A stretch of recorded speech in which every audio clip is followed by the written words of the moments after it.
लाहौर के इलाका कादा में एक अफसोसनाक वाकया पेश आया। अहलिया अपने आशना के साथ मिलकर कत्ल करवा देती है। 1122 वाले फोन किया। अच्छा, सन फिर पता चला था एक्सीडेंट हो गया। सन ये नहीं बोला था भी कत्ल हो गया था। जर्नल में गए हैं, हॉस्पिटल में जब जाके देखा है तो उसकी हालत बहुत बुरी थी। उस टाइम जब उसने नंबर बताया ना, उससे पूछा कि ये आपको क्या हुआ, उसने बताया उनको, लेकिन उसकी ये वराश और ज़बान काट दी गई।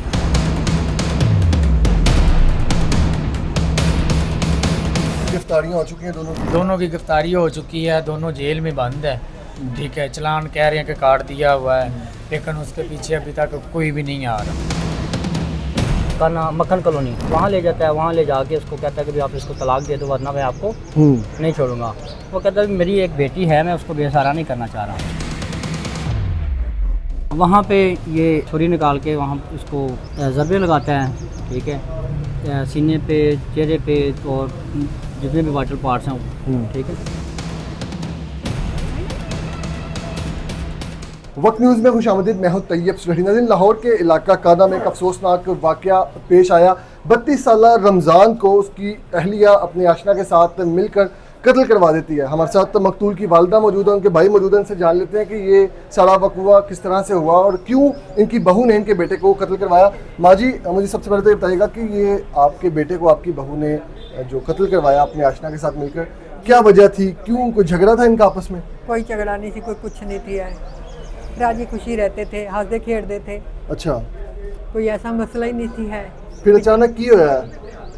अचानक बात मैं बोला तो है जरा कि मैनू नहीं पता, मेरा काम पे जाती थी। अच्छा, मैं हुण भी काम पे जाती, उदों भी मैं काम पे जाती थी। मैं काम पे चली जाती, वो सुबह को जाता था, रात को आता था। 12 घंटे ड्यूटी करता था।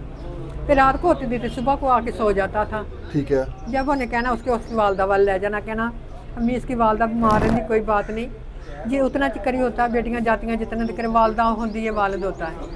जो तो भाई भाभियाँ आ जाते हैं ना, फिर कोई कर नहीं जाता है। ठीक है। मेरी भी बच्ची जो जवान हो जाएगी तो जाहिर है तो इन्हें भी कार बैठना ही बैठना है। बस इतनी सी बात सी, कोई बात नहीं, कोई लड़ाई नहीं। पता कैसे चला जब आपका बेटा इस तरह से कत्ल हो गया? आपको पता चला, फिर आपने क्या कार्रवाई फौरी तौर पे की? तो क्या अच्छी तक कोई कार्रवाई भी नहीं की थी, लेकिन सानू 1122 वाले फोन किया। अच्छा, सन फिर पता चला था। सन तो उन्होंने ये भी दसा था भी उन्होंने जरा एक ना एक्सीडेंट हो गया है। अच्छा, सानू ये नहीं बोला था भी कत्ल हो गया, सानू पता लगा था उनका एक्सीडेंट हो गया है। अच्छा, बहुत बुरी तरीके से। मकतूल के भाई मौजूद हैं, इनसे बात करते हैं। आप मुझे बताइएगा कि आपके भाई को कत्ल कर दिया गया, आपको किस तरह से पता चला? पता चलने के बाद आपका क्या पता चला? पहले किसी की कॉल आई है मोहल्ले में, जिधर यानी कि उसको गिराया गया, मार के फेंका गया। वहाँ से किसी ने कॉल की। हमने कहा कि वहाँ पे उसका जाना बनता ही नहीं है, क्योंकि एक रास्ता ही नहीं है उसका। वो ड्यूटी पे जाता है रुस्तम में, जो ये गज्जू मता के साथ इस तरह रास्ता जाता है हेरों की तरफ। अच्छा। वहाँ पे जाता है वो। ये उधर क्या लेने चला गया, क्योंकि इस तरह का मामला किसी को पता ही नहीं था। कोई गड़बड़ होती घर में, कोई बहस होती, पता होता कि किस मामला हो सकता है, लेकिन इस तरह का कोई मामला नहीं था। इस वजह से फिर कोई 10 मिनट के बाद या 15 मिनट के बाद हमें 1122 वालों ने कॉल की है कि हम 1122 वाले बोल रहे हैं, ये अपना नाम रमज़ान बता रहा है, आपका नाम नज़ीर बता रहा है, यानी कि वालिद साहब का नंबर उसने बताया खुद ही। ठीक है। उन्होंने कहा कि आप फौरी तौर पे इधर जनरल हॉस्पिटल में पहुंचे हैं। वालिद साहब ने मुझे आवाज़ दी है, मैं आया हूँ वालिद साहब के पास। मैंने कहा जी। कहते यूँ वो इस तरह ये रमज़ान है। मैंने कहा चलो हम वहाँ पे जा रहे हैं। रास्ते में मुझे याद आया कि वो हो सकता है कि काने 2 में ले गए हों जर्नल में। मैंने उसी नंबर पे कॉल की, उन्होंने कहा नहीं इधर गाजी रोड वाले जर्नल पे लेके आना आपने। हम जब जर्नल में गए हैं, हॉस्पिटल में जब जाके देखा है तो उसकी हालत बहुत बुरी थी। उन्होंने पूछा, उसने कहा कि ये किसी का नाम बता रहा था। ठीक है। उस टाइम जब उसने नंबर बताया ना, उससे पूछा कि ये आपको क्या हुआ, उसने बताया उनको, लेकिन उसकी ये वराश और ज़बान काट दी गई। तो तब तक आपको अंदाज़ा था कि किसका बता रहा है, ये कौन है? इसका कोई अंदाज़ा नहीं था। फिर वो अगले दिन ये तकरीबन 9 बजे ऑपरेशन थिएटर के लिए लेके गए हैं। अगले दिन 1-1:30 बजे वो ऑपरेशन थिएटर से निकला है, उसको होश आई है। हमने पूछा, उसने कहा जी मैं उसको समीना को बुलाओ, यानी कि समीना नहीं कह रहा था, सीना कह रहा था। हमें समझ आ गया, इसने घर में बताया था, वो आ गई थी, उधर साइड पे खड़ी थी, उसको बुलाया, बुला के हमने पूछा, उसने कहा इसका कज़न है। इसको सारी बात का पता था, ठीक है। जब मैं घर से निकल रहा था उस टाइम मुझे फ़ोन आया 5:30 बजे, उसका भी पता था, इसको फ़ोन आया। उसने तस्वीर बनाई है लेकिन वो लड़का कह रहा है कि नहीं बनाई है, ठीक है। तो ये मरने वाला ये कह रहा था कि इसने मेरी तस्वीर बनाई है, लेकिन कि वो कहता मैंने नहीं बनाई है। वो इसके बाद जो है उसको कार्रवाई की और फिर जी हाँ, उसके बाद हमने यानी कि पुलिस को बताया, नामलूम था, उससे पहले हमने दरख्वास्त लिखवा दी थी क्योंकि एक्सीडेंट है, कैसे हो गया, जहाँ तक कि ये छुरियाँ लगी है। हमने FIR कटवा दी थी नामलूम, क्योंकि मौके पे कोई होता तो पता होता ना कि इसने किया है, इसलिए हमने FIR नामलूम कटवाई थी। जब हमें पता चला हम फौरी तौर पे गए हैं थाने में जाके दोबारा नाम पता लिखवा दिया, एड्रेस लिखवाया है, लड़की के भाई को पकड़ा, उससे पूछा कि कौन है वो, उन्होंने बता के हमने सारा कुछ लिखवा के भेज दिया है। फिर पुलिस ने जो है उसको हाँ जी, मुलजिम को जो है वो उसको गिरफ्तार यानी कि किया। गिरफ्तार किया है, लड़की को गिरफ्तार किया है। हम तो अपने सिलसिले में भागे थे। भाई तब तक आपको नहीं पता था कि आपकी भाभी जो है वो सारे मामले में मुलविस है? वो पहले नहीं था पता, जब उसने बताया फिर हमें पता चला है। ठीक है। वो इस तरह बाहर गई है, वो गायब हो गई। अब फिर गिरफ्तारियां हो चुकी हैं दोनों की? हाँ जी, दोनों की गिरफ्तारी हो चुकी है, दोनों जेल में बंद है, ठीक है। चलान कह रहे हैं कि काट दिया हुआ है, लेकिन उसके पीछे अभी तक कोई भी नहीं आ रहा। सुनने में यही आ रहा है कि उसके पीछे कोई भी नहीं आ रहा है। मकतूल के अहले खाना की आपने गुफ्तगू सुनी, अब पुलिस का मौक़िफ़ जानते हैं कि किस तरह से उन्होंने मुलजिम को गिरफ्तार किया और ये सारा वकूआ क्या था। ये हमारे साथ सब इंस्पेक्टर बिशारत मौजूद हैं, इनसे जान लेते हैं कि ये सारा वकूआ क्या है और किस तरह से मुलजिमा और मुलजिम को गिरफ्तार किया गया। बिशारत साहब बताइएगा कि ये जो 32 साल रमज़ान है, ये किस तरह से ये सारा वकूआ पेश आया, उसकी बीवी ने आशना के साथ क्या था मिलकर जो है वो क्यों कत्ल किया अपने शोहर को? जो इसकी बीवी समीना बीबी है, इसकी सेकंड वाइफ शादी है, ठीक है। ये इसकी 4-5 साल पहले भी शादी हुई थी, ठीक है। वहाँ से इसको तलाक हो गई और अब पिछले 2 साल पहले इसकी शादी हो जाती है रमज़ान से। रमज़ान की और समीना की अब एक बेटी भी है, ठीक है जी।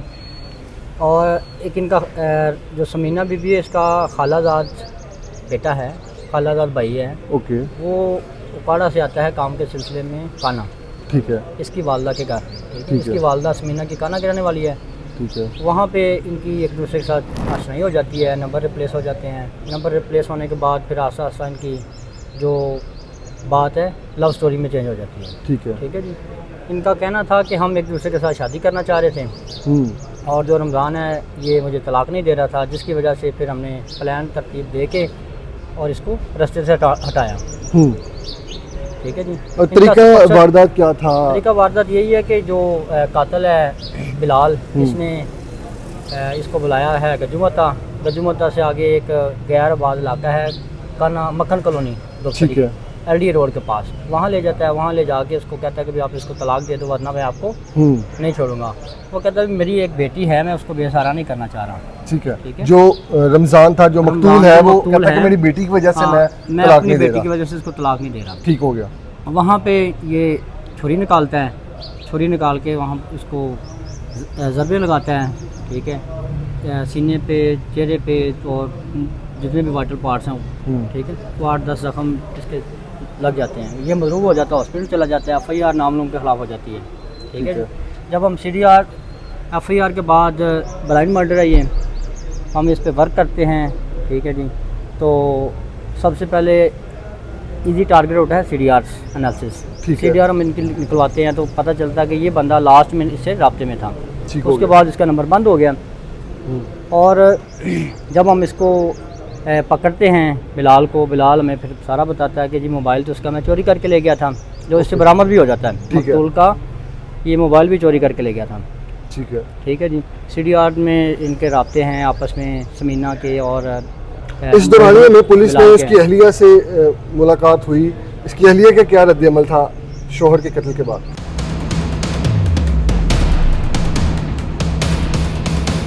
खुद को इनोसेंट शो कर रही थी कि मेरा खामद है, मैं उसको क्यों कत्ल करवाऊंगी, ठीक है। उसने फिर तब तक कोई बात नहीं बताई जब तक पुलिस ने अपना काम मुकम्मल नहीं कर लिया। जब पुलिस को शक किस तरह से हुआ कि इसकी बीवी भी इसके कत्ल में जो है मुलविस है? जब हम पहले लेते हैं ना CDR मकतूल की, ठीक है। CDR मकतूल की लेते हैं, वहाँ से नंबर निकलता है कातिल का, ठीक है। कातिल की CDR लेते हैं तो नंबर निकलते हैं जो समीना बीबी है मुलजमा का, ठीक है। ठीक है। जब हम इनके राब्ते देखते हैं तो इनके मुसलसल घंटा एक दूसरे के साथ राब्ते में थे। ठीक है। CDR के जरिए पहले मकतूल तक वो कातिल तक पहुंचा गया, जी। बिलाल जिसने जो आशना था समीना बीबी का, जी। वहाँ से फिर जो है वो कड़ी मिली। आगे से फिर कड़ी से कड़ी मिलती गई। तो जब हमने इनको पकड़ा, इंटेरोगेट किया, तो इन्होंने फिर बताया कि हमारे एक दूसरे के साथ राब्ते थे। गिरफ्तारी बासानी हो हाँ। गई। नहीं, ये उकाड़ा करने वाला था, ये फरार हो गया था, निकल है। गया था यहाँ से। फिर हमने लोकेटर लिए, जितनी भी हमारे पास एक्सेस थी टेक्नोलॉजी की, ठीक है, वो हमने इस्तेमाल की। इस्तेमाल करने के बाद इसको पकड़ा और अब इनके ख़िलाफ़ एक मजबूत और हतमी चालान बना के हमने सेंड टू कोर्ट किया है। इंशाल्लाह हम इस मुलज़मा को और कातिल को हर मुमकिन सज़ा दिलवाने में जो मुतासरीन हैं, जो मुद्दई मुकदमा हैं, उनका हर मुमकिन साथ देंगे। जी, बिशारत साहब हमारे साथ मौजूद थे। आपने इनकी गुफ्तगू सुनी कि किस तरह से काना के इलाका में एक समीना नामी खातून ने अपने आशना बिलाल के साथ मिलकर अपने 32 साला शोहर रमज़ान को जो है वो कत्ल करवा दिया ताकि अपने आशना के साथ वो शादी कर सके।